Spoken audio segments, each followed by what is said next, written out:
दोस्तों, ठग शब्द सुनते ही लोगों के दिमाग में एक चालाक और मक्कार आदमी की तस्वीर उभरती है जो झांसा देकर कुछ कीमती सामान ठग लेता है। लेकिन भारत में 19वीं सदी में जिन ठगों से अंग्रेजों का पाला पड़ा था वो इतने मामूली लोग नहीं थे, वे बहुत ही क्रूर थे। उस समय ठगी का आलम यह था कि अंग्रेजों को इनसे निपटने के लिए एक अलग डिपार्टमेंट बनाना पड़ा था। वही विभाग आगे चलकर इंटेलिजेंस ब्यूरो या आईबी के नाम से जाना गया। अवध से लेकर दक्कन तक ठगों का जाल फैला था, जिन्हें पकड़ना इसलिए बहुत मुश्किल था क्योंकि वे बहुत खुफिया तरीके से काम करते थे। उन्हें आम लोगों से अलग करने का कोई तरीका ही समझ नहीं आता था। वे अपना काम परियोजना बनाकर और बेहद चालाकी से करते थे ताकि किसी को शक ना हो। आइए जानते हैं ठगों की खुफिया रहस्यमय जिंदगी। ठगों के लिए अंग्रेजों ने सिक्योरिटी कल्ट, हाईवे रॉबर्ट्स और मास मर्डर जैसे शब्दों का इस्तेमाल किया है। कल्ट कहे जाने की वजह यह है कि उनके अपने रीति रिवाज, विश्वास, मान्यताएं, परंपराएं, वसूल और तौर तरीके थे जिनका वे बहुत पाबंदी से धर्म की तरह पालन करते थे। उनकी अपनी एक अलग खुफिया भाषा थी जिसमें वे आपस में बात करते थे। इस भाषा को रमासी कहा जाता था। भारत में ठगों की कमर तोड़ने का श्रेय major general William Henry Sleeman को दिया जाता है, जिन्हें अंग्रेजी हुकूमत ने सर के खिताब से नवाजा था। स्लीमन ने लिखा, ठगों के गिरोह में हिंदू और मुसलमान दोनों हैं। ठगी की शुरुआत कैसे हुई यह बता पाना नामुमकिन है, लेकिन ऊंचे रुतबे वाले शेख से लेकर खाना बदोश मुसलमान और हर जात के हिंदू इसमें शामिल थे। मुहूर्त से होता था हर काम। चाहे हिंदू हो या मुसलमान, ठग शुभ मुहूर्त देखकर विधि विधान से पूजा पाठ करके अपने काम पर निकलते थे, जिसे जिताई पर जाना कहा जाता था। ठगी का मौसम आमतौर पर दुर्गा पूजा से लेकर होली के बीच होता था। तेज गर्मी और बारिश के रास्तों पर मुसाफिर भी कम मिलते थे और काम करना मुश्किल होता था। अलग अलग गिरोह अपनी आस्था के हिसाब से मंदिरों में दर्शन करने जाते थे।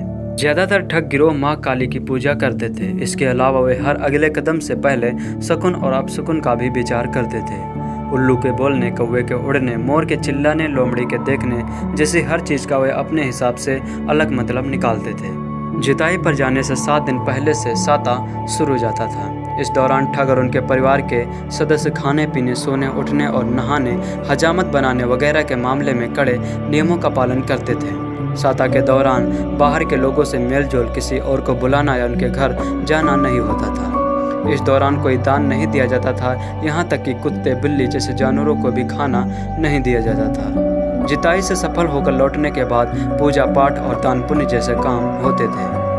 इसी तरह इटप के नियमों का पालन होता था। ठगों का मानना था कि काम पर निकलने से पहले पूर्ण रूप से पवित्र होना बहुत जरूरी होता था। गिरोह के किसी ठग के घर में कोई जन्म या मृत्यु होने पर 10 दिन के लिए पालतू जानवरों की मौत होने पर 3 दिन के लिए और किसी तरह की जन्म पर 7 दिन के लिए या तो पूरा गिरोह रुक जाता था या वह ठग काम पर नहीं जाता था जिसके परिवार में जन्म या मृत्यु हुई है। कस्सी का महत्व। मारे जाने वाले लोगों की कब्र जिस कुदाल से खोदी जाती थी उसे कस्सी कहा जाता था। कस्सी सबसे ज़्यादा आदर की चीज़ थी। गहरे रिसर्च के बाद उर्दू और हिंदी में लिखे बहुचर्चित उपन्यास कई चांद थे सारे आसमां में शमसुर रहमान फारूकी ने कस्सी की पूजा का वर्णन कुछ इस तरह से किया है। एक साफ सुथरी जगह पर थाली में पानी से कुदाली को धो दिया जाता है। फिर पूजा की विधि जानने वाला ठग बीच में बैठता है। बाकी ठग नहा धोकर उसके चारों तरफ बैठते हैं। कुदाली को पहले गुड़ के शरबत से, फिर दही के शरबत और अंत में शराब से नहलाया जाता है। फिर तिल, जौ, रोली, पान और फूल से उसकी पूजा की जाती है। कुदाली की नोक पर सिंदूर के 7 टीके लगाए जाते हैं। उस कुदाली में एक नारियल फोड़ा जाता है। नारियल फूटने पर सभी ठग, चाहे हिंदू हो या मुसलमान, जय देवी माई की बोलते हैं। ठगों के बीच ऐसी कहानियां प्रचलित थी कि उन पर कुदाल देवी का आशीर्वाद रहता है। इसके अलावा और ख़ास बात यह थी कि ठग मानते थे कि अगर वे नियमों का पालन करते हुए अपना काम करेंगे तो देवी माँ की कृपा उन पर बनी रहेगी।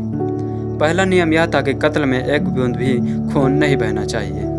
दूसरे, किसी औरत या बच्चों को किसी हाल में नहीं मारा जाना चाहिए। तीसरे, जब तक माल मिलने की उम्मीद ना हो हत्या बिल्कुल नहीं होनी चाहिए। टेलर ने अपनी किताब में लिखा है कि आमिर अली खान को अपने किए पर जरा भी पछतावा नहीं होता था। दूसरे सभी ठगों के बारे में भी मेजर जनरल स्लीमन ने लिखा कि वे मानते ही नहीं थे कि वे कुछ गलत कर रहे हैं। उनकी नज़र में यह अन्य पेशों की तरह एक पेशा था और उनके मन में जरा भी पछतावा या दुख नहीं था कि किस तरह मासूम लोगों को वे मारकर गायब कर देते थे। कैसे होती थी रास्तों पर ठगी। जिताई पर निकलने वाले ठगों का गिरोह 20 से 50 तक का होता था। वह आमतौर पर 3 दस्तों में चलते थे, एक पीछे, एक बीच में और एक आगे। इन तीनों दस्तों के बीच तालमेल के लिए हर टोली में 1-2 लोग होते थे जो एक कड़ी का काम करते थे। वह अपनी चाल तेज या धीमी करके अलग होते या साथ आ सकते थे। ज़्यादातर ठग कई भाषाएं, गाना बजाना, भजन कीर्तन, नात कव्वाली और हिंदू मुसलमान दोनों धर्मों के तौर तरीके अच्छी तरह जानते थे। वह ज़रूरत के हिसाब से तीर्थयात्री, बाराती, मजार के जायरीन या नकली शवयात्रा निकालने वाले बन जाते थे। एक रास्ते में कई बार अपना रूप बदल लेते थे। जाहिर है वे भेष बदलने में भी अच्छे खासे माहिर थे। वह बहुत धीरज से काम लेते थे। वह अपने शिकार को जरा भी भनक नहीं लगने देते थे। कई बार तो लोग ठगों के डर से ही असली ठगों को शरीफ समझकर उनकी गिरफ्त में आ जाते थे। ठगों के सरदार आमतौर पर एक पढ़े लिखे इज्जतदार आदमी की तरह दिखने बोलने वाले लोग होते थे। फिल्म मीडू टेलर की किताब कॉन्फेंस ऑफ ए ठग में आमिर अली ने विस्तार से बताया है कि कैसे वह बड़े सेठों और मालदार लोगों से ज़रूरत के हिसाब से कभी किसी नवाब के सिपाह सलार की तरह मिलता था, कभी मौलवी की तरह तो कभी तीर्थयात्रियों का नेतृत्व कर रहे पंडित की तरह। आमिर अली ने बताया कि ठगों के काम बटे हुए थे। सोठा गिरोह के सदस्य सबसे समझदार लोगों को बातों में फंसाने वाले लोग थे, जो शिकार की ताक में सरायों के आसपास मंडराते थे। आने जाने वालों की टोह लेते थे, फिर उनके माल, असबाब और हैसियत का अंदाज़ा लगाकर उसे अपने चंगुल में फंसाते थे। आमिर अली के गिरोह का सोठा गोपाल था। वो बहुत होशियारी से अपना काम करता था। शिकार की पहचान करने के बाद कुछ लोग उसके पीछे, कुछ उसके आगे और कुछ सबसे आगे चलते थे। रास्ते भर धीरे धीरे करके ठगों की तादाद बढ़ती जाती, लेकिन वे ऐसा दिखाते कि जैसे कि वे एक दूसरे को बिल्कुल भी नहीं जानते हैं। अपने ही लोगों को जत्थे में शामिल होने से रोकने का नाटक करते थे ताकि शक न हो, या बहुत धीरज का काम था, हड़बड़ी की कोई गुंजाइश नहीं थी। आमिर अली ने टेलर को बताया था कि कई बार तो 10 हफ्ते तक सही मौके का इंतजार किया जाता था। अगर किसी गड़बड़ी की आशंका हो तो वारदात टाल दी जाती थी। कमाल का सामंजस्य। सबसे आगे चलने वाले में बेल यानी कब्र तैयार करने वाले लोग होते थे, जिन्हें बीच वाले दस्ते से कड़ी का काम करने वाला बता देता था कि कितने लोगों के लिए कब्र बनानी है। पीछे वाला दस्ता नजर रखता था कि कोई खतरा उनकी तरफ तो नहीं आ रहा है। आखिर में तीनों बहुत पास आ जाते, लेकिन इनकी खबर शिकार को नहीं होती थी। कई दिन गुजर जाने के बाद जब शिकार चौकन्ना नहीं होता था और जगह माकूली होती थी, तब गिरोह को कार्रवाई के लिए सतर्क करने के लिए बातचीत में पहले से तय एक नाम लिया जाता था। आमिर अली ने अपने बयान में बताया कि इसके लिए वो सरमस्त खां, लदन खां, सरबुलंद खां, हरिराम या जयगोपाल जैसे नामों का इस्तेमाल होता था। यह पहला इशारा था कि अब कार्रवाई होने वाली है। इसके बाद ठगों में सबसे इज्जतदार लोगों की बारी आती थी, जिन्हें भतौट या भतौटी कहा जाता था। इनका काम था बिना खून बहाए रुमाल से सिक्का बांधकर बनाई गई गांठ से शिकार का गला घोटना होता था। हर एक शिकार के पीछे एक भटैत होता था। पूरा काम एक साथ 2-3 मिनट में होता था। इसके लिए मुस्तैद ठग अपने सरगना की झिरनी का इंतजार करते थे। क्या थी झिरनी? झिरनी अंतिम इशारा होता था कि अपने आगे खड़े या बैठे शिकार के गले में फंदा डालकर खींचा जाए। आमिर अली ने एक झटके में 12 से 15 तंदुरुस्त मर्दों का काम तमाम करने का वर्णन बेहद सहजता से किया गया है। अपने टेलर को बताया, इशारा यानी झिरनी आमतौर पर एक सुरती, खालो, हुक्का पिलाओ या गाना सुनाओ जैसा छोटा वाक्य होता था। फिर पलक झपकते ही भटौ शिकार के गले में फंदा डाल देते और 2-3 मिनट में आदमी तड़पड़ा कर ठंडा हो जाता था। इसके बाद लाशों को कीमती सामान से हटाकर उन्हें पहले से खुदी हुई कब्रों में एक के सिर की तरफ दूसरे का पैर वाली तरकीब से कब्रों में डाल दिया जाता था, ताकि कम से कम जगह में ज़्यादा लाशें आ सके। इसके बाद जगह को समतल करके उसके ऊपर कांटेदार झाड़ियाँ जो पहले से तैयार रखी होती थी लगा दी जाती थी, ताकि जंगली जानवर कब्र को खोदने की कोशिश ना करे। इस तरह पूरा का पूरा चलता फिरता काफिला हमेशा के लिए गायब हो जाता था और ठग भी गायब हो जाते थे। ठग एक अलग तरह का जीव था। आमिर अली ने अपने बयान में बताया है कि आज के उत्तर प्रदेश के जलौन में वह अपनी पत्नी और बेटी के साथ रहता था। ज़्यादातर लोग उसे मुसलमान जमींदार या सौदागर समझते थे। साल के 7-8 महीने वह घर पर एक इज्जतदार मुसलमान की तरह रहता और वही समय पर पूजा पाठ करके 4 महीने के लिए जिताई पर निकल जाता था। बहुत कम लोग जानते थे कि कौन ठग है, लेकिन एक पूरा नेटवर्क था या संगठित अपराध था।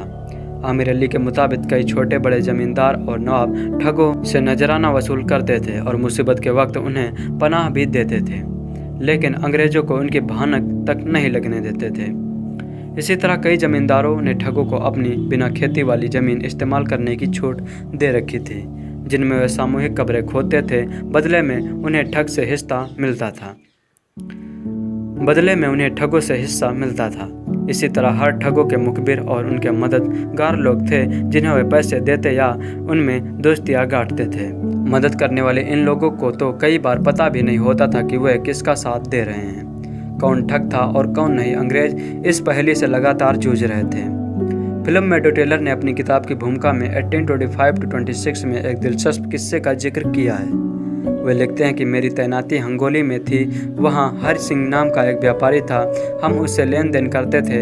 एक दिन उसने बॉम्बे से कुछ कपड़ा लाने का परमिट मांगा, जो उसे दे दिया गया। वह कपड़ा ले आया और उसने मिलिट्री कैंटोनमेंट में कपड़ा बेचा। दरअसल वह कपड़ा किसी और व्यापारी का था। हरि सिंह ने उसे और उसके करिंदों को मारकर कपड़ा लूट लिया था। हरि सिंह दरअसल ठग था। आई होप यू दोस्तों आपको ये कहानी पसंद आई होगी कि कैसे पहले के ठग अपनी वारदात देते थे। ऐसे ही और ही इंटरेस्टिंग कहानियों को सुनने के लिए हमारे चैनल को सब्सक्राइब करें। Thank you so much.